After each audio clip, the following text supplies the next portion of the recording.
Hello and welcome back to another episode of Courts This Week presented by LiveLaw. I'm your host Ostika Das and I'll take you through the most significant courtroom developments from this week. From the Supreme Court to local courts, I've got you covered with crisp and clear summaries. But for a deeper understanding, I will always encourage you to check out the news articles available on our website www.livelaw.in. In today's episode, we are going to talk about the Supreme Court setting aside its 1998 judgment on immunity against criminal action for MPs and MLAs accused of receiving bribes, a contempt petition against SBI for failing to disclose electoral bonds details within March 6 as stipulated by the Supreme Court, Udayanidhi Stalin's remarks against Sanatan Dharma, Justice Abhijit Gangopadhyay's resignation and foray into politics and much more. So let's dive into the headlines.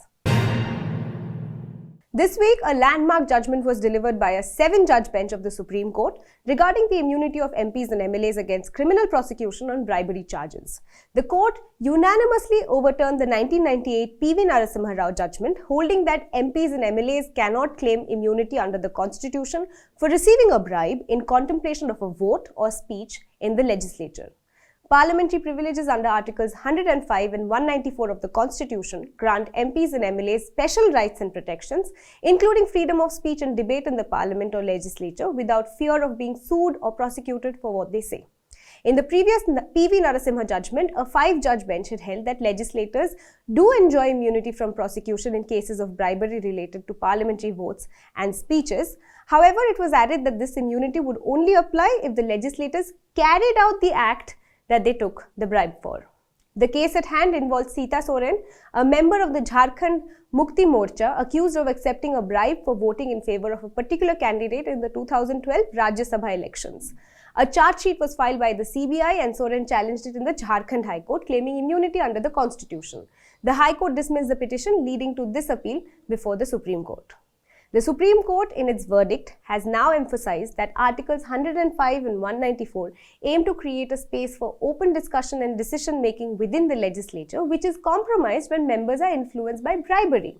Bribery is not protected under these articles because it constitutes a criminal act that undermines the integrity of the legislative process.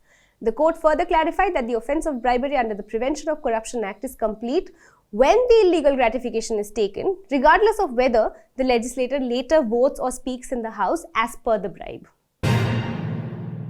This week, Advocate Prashant Bhushan sought an urgent hearing for a contempt petition filed by the Association for Democratic Reforms and Common Cause against the State Bank of India for alleged non-compliance with the Supreme Court's order to disclose details of electoral bonds by March 6th. This development comes after the Apex Court's landmark judgment declaring the entire electoral bond scheme unconstitutional and directing the issuing bank, SBI, to halt the issuance of electoral bonds. SBI was also instructed to provide the Election Commission of India with information on electoral bonds purchased since April 2019 within March 6th. However, SBI recently filed an application seeking an extension of time until June 30th to furnish this information. During the hearing, Bhushan mentioned that their application was likely to be listed on Monday and requested that the contempt petition be listed along with SBI's application. The Chief Justice instructed Bhushan to send an email request with the details of the application number. The Supreme Court this week declined to hear a PIL urging the centre and state governments to address the reasonable demands of protesting farmers and allow them to travel to Delhi. The petition highlighted alleged unfair treatment of farmers from Punjab, stating that they were detained harshly for wanting to reach Delhi in their private vehicles. However, the bench comprising Justices Surya Kant and K.V. Vishwanathan expressed concerns about the petition's filing approach. They emphasized that such cases should not be brought to the Apex Court for mere publicity purposes. Instead, the court suggested the petitioner consider assisting the matter in the High Court where it was already being considered. Consequently, the bench allowed the petitioner to withdraw the case, taking into account their request to make amendments. This week, the Supreme Court expressed its disapproval of Tamil Nadu Minister Udayanidhi Stalin for his remarks regarding Sanatan Dharma. In September last year, Udayanidhi compared Sanatan Dharma to diseases like malaria and dengue, advocating for its eradication due to its association with the caste system and historical discrimination. This sparked a significant political controversy that resulted in criminal cases being filed against him in 6 states. A bench comprising Justices Sanjeev Khanna and Dipankar Datta heard a petition filed by Udayanidhi seeking to consolidate the FIRs registered in Tamil Nadu, Maharashtra, Jammu and Kashmir and 3 other states. Senior advocate Abhishek Manu Singhvi, representing him, cited previous Supreme Court orders in cases involving Amish Devgan, Arnab Goswami, Nupur Sharma and Mohammad Zubair, where FIR consolidation was allowed. Singhvi argued that the situation here was similar. Although the bench initially expressed its disinclination to entertain the petition under Article 32, Singhvi stressed that the cause of action across the FIRs was the same, stemming from the minister's remarks in Tamil Nadu. Ultimately, the bench agreed to examine the plea and schedule the hearing for next Friday. However, in the course of the hearing, Justice Datta asked Udhayanidhi Stalin, represented by his lawyer, and I quote, "You abuse your Article 19(1)(a) right, you abuse your Article 25 right, now you are exercising your Article 32 right. Do you not know the consequences of what you said? You are not a layman, you are a minister, you should know the consequences." This week, the Supreme Court made a significant decision regarding Karnataka Deputy Chief Minister D.K. Shivkumar and his aide in a 2018 money laundering case. The case stemmed from allegations of money laundering following income tax raids in 2017, during which unaccounted cash exceeding Rs 7 crore was reportedly seized.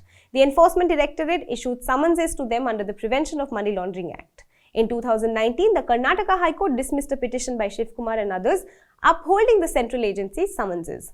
When they approached the Supreme Court that same year, it issued notice and provided protection from coercive action. This week, a bench of Justices Suryakant and K.V. Vishwanathan allowed the special leave petitions filed by them against the High Court's verdict. The High Court's primary rationale was that Section 120B of the Indian Penal Code constitutes a standalone offence sufficient to invoke the PMLA. However, the Supreme Court found this rationale unsustainable based on its recent judgment in the Pavana Dibbur case. In that case, it was established that Section 120B of the IPC becomes a scheduled offence only when the conspiracy aims to commit an offence that is otherwise scheduled. Referencing this judgment, the Supreme Court allowed the appeals of D.K. Shivkumar and his aides. However, it noted that the ED has filed a review petition against the Pavana Dibbur judgment. The bench clarified that if this review petition is accepted, the view taken by the High Court in this D.K. Shivkumar case would stand affirmed, allowing the ED to seek a review or recall of this latest order if necessary. This week, the Supreme Court bench consisting of Justices Suryakant and K.V. Vishwanathan also heard the suit filed by the state of Kerala against the union, challenging the restrictions imposed on the state's borrowing limits. Previously, Kerala informed the court that the union had agreed to allow additional borrowing of Rs 13,000, but with the condition that the suit should be withdrawn. The bench expressed disapproval of this condition, questioning how such a requirement could be placed. They clarified that while the union could impose other conditions within the parameters of the constitution, the demand for the suit's withdrawal infringed upon the state's constitutional right under Article 131. Additional Solicitor General N. Venkataraman, representing the union, stated that Kerala's suit challenges other conditions mentioned in the union circular. Senior advocate Kapil Sibal, appearing for the Kerala government, argued that the state's borrowing had never violated the Fiscal Responsibility Act. He questioned the basis for the union's insistence on its consent for borrowing, emphasizing that Kerala's borrowing was not from the union. Ultimately, the court directed the union and the state to hold a meeting the following day to address and potentially resolve these issues. However, during the hearing, it acknowledged that the suit had raised interesting issues, particularly regarding the interpretation of Article 293 of the Constitution and the fiscal autonomy of states to borrow from the market without union consent. The controversy surrounding the Uttarakhand government's proposal to construct animal enclosures inside the Jim Corbett National Park was addressed in the Supreme Court. Last year, allegations arose regarding illegal buildings and water bodies being created within the park, leading to concerns about environmental norms and encroachment into crucial wildlife habitats. These concerns were brought before the Supreme Court through a series of applications in the T.N. Godavarman Thirumulpad case, a long-standing forest protection matter where the court has from time to time issued directives. The Supreme Court had previously issued a temporary injunction on further construction activities within core areas of tiger reserves, national parks and wildlife sanctuaries. This week, a bench of Justices B.R. Gavai, Prashant Kumar Mishra and Sandeep Mehta took a serious stance against the illegal constructions and extensive tree felling in Corbett National Park. The Central Empowered Committee had earlier implicated former Uttarakhand Forest Minister Harak Singh Rawat and the former DFO Kishan Chand for various illegal activities, including unauthorized constructions for a tiger safari in Pakhro and Morghati forest areas. Commenting on this, the court this week observed, and I quote, "It is clear that the former Forest Minister and DFO considered themselves to be the law unto themselves. In blatant disregard of the law and commercial purposes, they indulged in illicit felling of trees on a mass scale to construct buildings under the pretext of promotion of tourism. This is a classic case that shows how politicians and bureaucrats have thrown the public trust doctrine in the dustbin. We are amazed at the audacity of the then Forest Minister and DFO Kishan Chand giving a total go-by to statutory provisions." The court has directed the CBI to continue its investigation into the matter and submit a status report within 3 months. The state authorities have also been asked to complete the disciplinary proceedings against the delinquent officers within 6 months and submit a report within 3. Additionally, a committee is to be formed to recommend whether tiger safaris should be permitted in buffer or fringe areas and to establish guidelines if such safaris are allowed. This week, the Nagpur bench of the Bombay High Court made a significant decision setting aside the conviction of former Delhi University professor G.N. Sai Baba and 5 others in an alleged Maoist links case under the UAPA. Sai Baba, who is wheelchair-bound, and his co-accused have been in custody since their arrest in 2014 on charges related to alleged links with Maoist organizations in waging war against India. In 2022, another bench of the Bombay High Court had set aside the conviction on procedural grounds. However, the Supreme Court, in a special Saturday sitting that attracted controversy, stayed the High Court order the very next day. Later, the Supreme Court set aside the acquittal, directing the Bombay High Court to re-evaluate the case afresh. Again, the convictions of G.N. Sai Baba and others have been set aside by the Bombay High Court. However, shortly after, the state filed an application before the High Court seeking to stay the implementation of this latest order.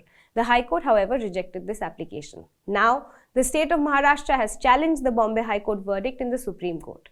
A bench led by Justice B.R. Gawai will hear the appeal against the acquittal of Professor G.N. Sai Baba and 5 other accused in the alleged Maoist links case this Monday. This week, the Calcutta High Court made a significant decision to transfer the investigation regarding the assault on Enforcement Directorate officers in Sandesh Khali, West Bengal, to the CBI. The officers had been conducting a raid at the residence of ration scam accused Shah Jahan Sheikh in Sandesh Khali when the assault occurred. A division bench comprising Chief Justice T.S. Sivagnanam and Justice Hiranmay Bhattacharya set aside a previous order that had constituted a special investigation team with members of the state police. Instead, the High Court has now directed the state to immediately transfer all documents related to the matter to the Central Bureau of Investigation. Additionally, the custody of the prime accused, Shah Jahan Sheikh, was also ordered to be handed over to the Central Probe Agency. The court expressed concerns about the state police's handling of the case, describing their actions as a hide-and-seek strategy likely aimed at shielding the accused. It noted that Shah Jahan Sheikh, being a highly politically influential person, could potentially influence the investigation if it remained with the state police. Shortly after this order, the West Bengal government moved the Supreme Court to challenge the High Court's decision. The matter was brought before Justice Sanjeev Khanna's bench, who directed the papers to be placed before Chief Justice D.Y. Chandrachud for further instructions. We have more news from the Calcutta High Court. Calcutta High Court Judge Justice Abhijit Gangopadhyay has announced his resignation from the judiciary and his decision to enter politics by joining the Bharatiya Janata Party. His resignation comes 5 months before his scheduled retirement in August this year. Justice Gangopadhyay's tenure has been marked by controversy, with recent events leading to his decision to step down. Earlier in January, Justice Gangopadhyay was involved in a dispute with a division bench led by a senior judge. Despite a stay order from the division bench regarding his directive for a CBI probe into alleged irregularities in medical admissions in West Bengal, he proceeded with the order. This action, along with allegations made against a senior judge, Justice Shoumen Sen, caused further controversy, leading to the Supreme Court taking suo motu cognizance of the matter. Additionally, last year, Justice Gangopadhyay faced criticism from the Supreme Court for giving an interview to a local Bengali news channel. This interview took place while he was presiding over cases related to the state's cash for job scam. During the interview, Justice Gangopadhyay reportedly made accusations against Trinamool Congress National General Secretary Abhishek Banerjee. This week, the Madras High Court declined to issue a writ of quo warranto against Tamil Nadu ministers Udayinidhi Stalin, Shekhar Babu and MP A. Raja, seeking their removal from their posts due to comments made against Sanatan Dharma. Justice Anitha Sumant, while refusing the writ, expressed strong criticism of the minister's statements, emphasizing that those in constitutional positions should refrain from making divisive remarks. The court particularly highlighted Minister Udhayanidhi Stalin's statement comparing Sanatan Dharma to diseases like HIV, AIDS and malaria, calling it perverse and contrary to constitutional values. Minister Shekhar Babu was criticized for participating in a meeting aimed at eradicating Sanatan Dharma. Justice Sumant emphasized that those in constitutional roles should advocate for constitutionalism and public statements should be constructive rather than destructive. That wraps up this week's Legal News Roundup. But before I go, I have a little request from the entire LiveLaw team. We are an independent, fact-driven media organization that is committed to fearless and ethical journalism. To keep delivering your daily and weekly legal updates, especially in this dynamic audiovisual format, we need your support. So don't forget to do the Fantastic 6. Give our video a thumbs up, share it with your family, friends, classmates and colleagues. Make sure you subscribe to our YouTube channel. Drop your thoughts and feedback in the comments below. Tap that bell icon to get your notifications, and lastly, swing by our website at www.livelaw.in for our in-depth reports. I'm your host Ostika Das, and I will see you again next time.